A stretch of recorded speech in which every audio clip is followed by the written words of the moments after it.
Welcome to Tamil learning hub channel. இன்னைக்கு நம்ம சேனலில் கோழி தேடும் கோழி பாடத்தோட தொடர்ச்சியான புத்தக பயிற்சி தான் பார்க்க போகிறோம்.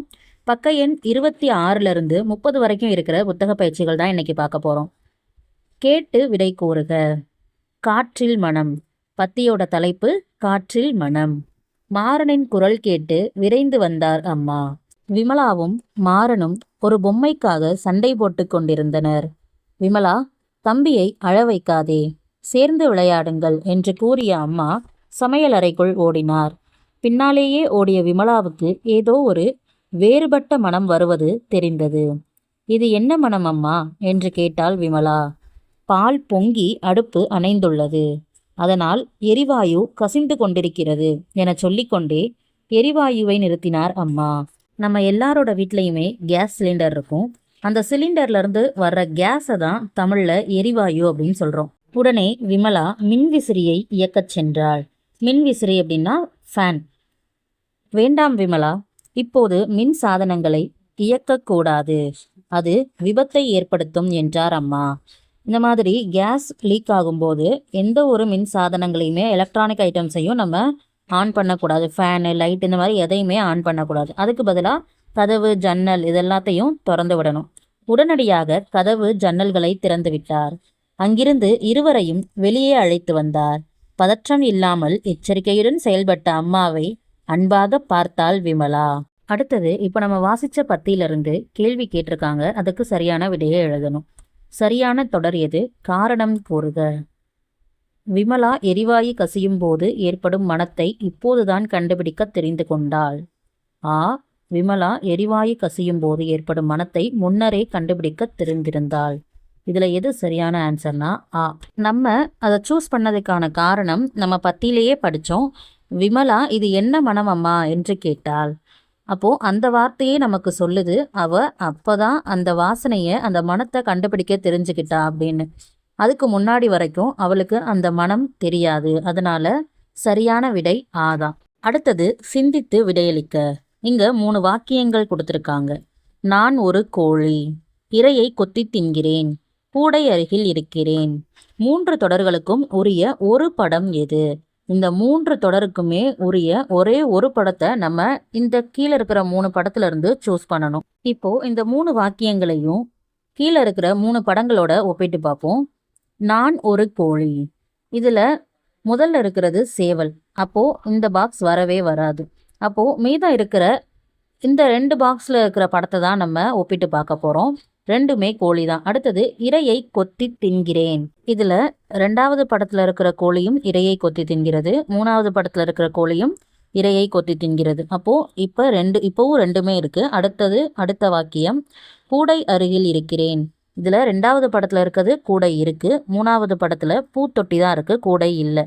அப்போது இந்த 3 வாக்கியத்துக்கும் சரியான படம் 2வது படம் தான். நான் ஒரு கோழி, இரையை கொத்தி தின்கிறேன், கூடை அருகில் இருக்கிறேன். இந்த 3 வாக்கியத்துக்கும் பொருத்தமானது 2வது படம் தான். அடுத்த பயிற்சி பின்பற்றி எழுதுக. பீட்டருக்கு பிடித்தவை. இங்க பீட்டருக்கு என்னெல்லாம் பிடிக்கும்னு கொடுத்துருக்காங்க. சுட்டி கோழியை பிடிக்கும், படம் வரைய பிடிக்கும், தாத்தா பாட்டி வீட்டிற்கு செல்ல பிடிக்கும். இதே மாதிரி எனக்கு பிடித்தவை, உங்களுக்கு என்னெல்லாம் பிடிக்குமோ அதெல்லாம் கீழே கொடுத்துருக்கிற கட்டத்தில் எழுதணும். கிளி பிடிக்கும். இதே மாதிரி நீங்கள் உங்களுக்கு என்னெல்லாம் பிடிக்குமோ அதெல்லாம் எழுதிக்கலாம். என்ன பறவை பிடிக்குமோ, என்ன விலங்கு பிடிக்குமோ அது எல்லாமே எழுதிக்கலாம்.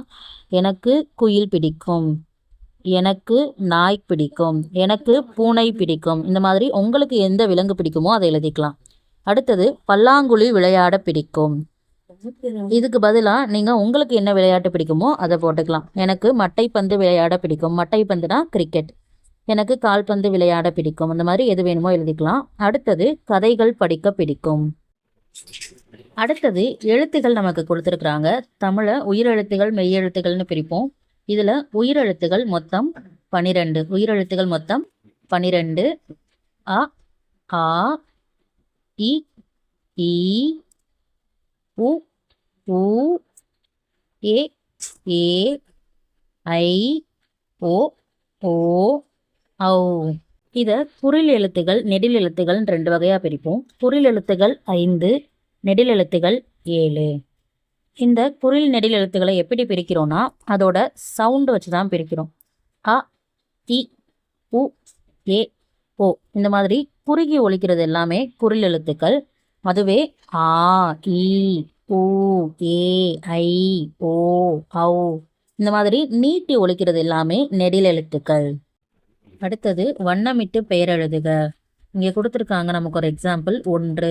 அந்த 1ங்கிறத கலர் பண்ணியிருக்காங்க. இதே மாதிரி நீங்களும் கலர் பண்ணி ஒவ்வொன்றா இங்கே எடுத்து எழுதணும். நம்ம உயிர்மெய் எழுத்துக்களோட வரிசைப்படியே போயிடலாம்.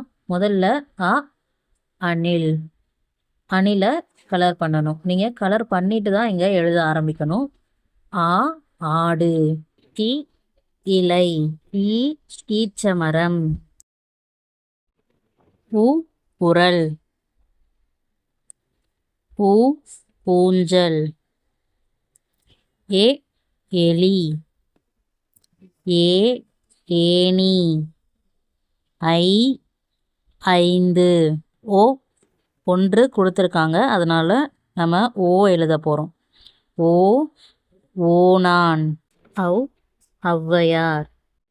அடுத்தது மெய்யெழுத்துகள். நம்ம ஏற்கனவே உயிரெழுத்துகள் பார்த்தோம். அதை குறில் நெடில்னு 2ஆக பிரித்தோம். இப்போது மெய்யெழுத்துகள் மொத்தம் 18. அதை எல்லாத்தையும் இப்போ ஒரு தடவை சொல்லலாம். நீங்களும் என் கூட சேர்ந்து சொல்லுங்கள். இக், இங், இச், இஞ்ச், இட், இன், இத், இந்த், இப், இம், இ, இர், இல், இவ், இல், இல், இர், இன். இந்த மெய்யெழுத்துக்களை நம்ம 3 வகையாக பிரிப்போம். வல்லின மெய்கள், மெல்லின மெய்கள், இடையின மெய்கள்னு சொல்லி. இந்த 3மே 6 எழுத்துக்கள் தான் இருக்கும். வல்லின மெய்கள் 6, மெல்லின மெய்கள் 6, இடையின மெய்கள் 6. இக், இச், இட், இத், இப், இர். இந்த 6ம் தான் வல்லின மெய்கள். இதை நம்ம கசட தபர அப்படின்னு சொல்லலாம். ஆனால் எழுதும்போது கண்டிப்பாக புள்ளி வச்சு தான் எழுதணும். ஏன்னா இது மெய்யெழுத்துகள். எழுதும்போது புள்ளி வச்சு எழுதணும். ஆனால் நம்ம சொல்லும்போது நம்மளோட வசதிக்காக கசட தபரன்னு சொல்கிறோம். ஆனால் எழுதும்போது கண்டிப்பாக புள்ளி வச்சு தான் எழுதணும். அடுத்தது மெல்லின மெய்கள் 6. இங், இஞ்ச், இன், இந்த், இம், இன்.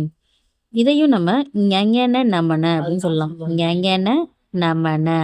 ஆனால் இதையும் நம்ம கண்டிப்பாக புள்ளி வச்சு தான் எழுதணும். சொல்லும்போது ஞங்கன நமனன்னு சொல்லிக்கலாம். அடுத்தது இடையின மெய்கள். இடையின மெய்கள் 6. இ, இர், இல், இவ், இல், இல். யரல வழல. யரல வழல. இதையும் நம்ம எழுதும்போது புள்ளி வச்சு தான் எழுதணும். அடுத்த பயிற்சி வண்ணமிட்டு தொடர்கள் அமைத்து எழுதுக. இங்கே கொடுத்துருக்கிற பிக்சருக்கு கலர் பண்ணி நம்ம சென்டென்ஸ் மேக் பண்ணணும். அவங்களே ஒரு எக்ஸாம்பிள் கொடுத்துருக்காங்க. வாத்து கலர் பண்ணி அதுக்கு ஒரு சென்டென்ஸ் கொடுத்துருக்காங்க. வாத்து குளத்தில் நீந்துகிறது. இதே மாதிரி தான் நம்ம பண்ண போகிறோம். குரங்கு கலர் பண்ணிட்டு குரங்கு வாழைப்பழம் தின்றது. தக்காளி, செடியில் தக்காளி பழுத்திருந்தது. இளநீர், நான் இளநீர் குடித்தேன். சிலந்தி, சிலந்தி வலை பின்னியது. நாய், நாய் குரைத்தது. தேள், தேள் மரத்தில் ஏறியது. குயில், குயில் கூவியது. பப்பாளி, எனக்கு பப்பாளி பழம் பிடிக்கும். குச்சி, குளத்தின் அருகில் குச்சி இருந்தது. இதே மாதிரி மீதம் இருக்கிற எறும்பு, வண்டு, கற்றாழை இதுக்கும் நீங்கள் சென்டென்ஸ் மேக் பண்ணி எழுதலாம். அடுத்த பயிற்சி நீங்கள் விளையாடிய விளையாட்டுகளுக்கு டிக் செய்க. இங்கே நிறைய விளையாட்டுகள் கொடுத்துருக்காங்க. இந்த விளையாட்டுகளில் நீங்கள் எதெல்லாம் விளையாண்டு இருக்கீங்களோ அதை மட்டும் டிக் பண்ணணும். இப்போது நான் சில விளையாட்டுகளை டிக் பண்ணுறேன். நீங்கள் அதை அப்படியே பார்த்து டிக் செய்யாமல் நீங்கள் இதில் எதெல்லாம் விளையாண்டுருக்கீங்களோ அதை மட்டும் டிக் பண்ணிக்கோங்க. கண்ணாமூச்சி, பல்லாங்குழி. நீங்கள் மட்டைப்பந்து விளையாண்டுருந்தீங்கன்னா அதையும் போடலாம். மட்டைப்பந்துனா கிரிக்கெட். ஓடிப்பிடித்தல், சக்கரம் உருட்டுதல். நீங்கள் சக்கரம் உருட்டி விளையாண்டுருந்தீங்கன்னா மட்டும் அதை டிக் பண்ணுங்கள். கபடி விளையாண்டுருந்தீங்கன்னா நீங்கள் அதையும் டிக் பண்ணலாம். அடுத்தது பம்பரம் விடுதல். இதில் கொடுத்துருக்கிற விளையாட்டுகளில் நீங்கள் எதெல்லாம் விளையாண்டுருக்கீங்க, அதே மாதிரி இதில் கொடுக்காமல் இருக்கிறதுல எதெல்லாம் விளையாண்டுருக்கீங்கன்னு கமெண்ட்டில் சொல்லுங்கள். கோழி தேடும் கோழி பாடத்தோட பார்ட் 1 வீடியோன்னு நீங்கள் இன்னும் பார்க்கலன்னா நம்ம சேனலில் இருக்குது, போய் பாருங்கள். இந்த வீடியோ உங்களுக்கு யூஸ்ஃபுல்லாக இருந்துச்சுன்னா ஒரு லைக் பண்ணுங்கள். தேவைப்படுற உங்கள் ஃப்ரெண்ட்ஸுக்கு இந்த வீடியோவை ஷேர் பண்ணுங்கள். இதே மாதிரி பாட சம்பந்தமான வீடியோக்கள் தொடர்ந்து நம்ம சேனலில் போஸ்ட் பண்ண போகிறோம். அதை மிஸ் பண்ணாமல் பார்க்குறதுக்கு கண்டிப்பாக நம்ம சேனலை சப்ஸ்கிரைப் பண்ணிக்கோங்க.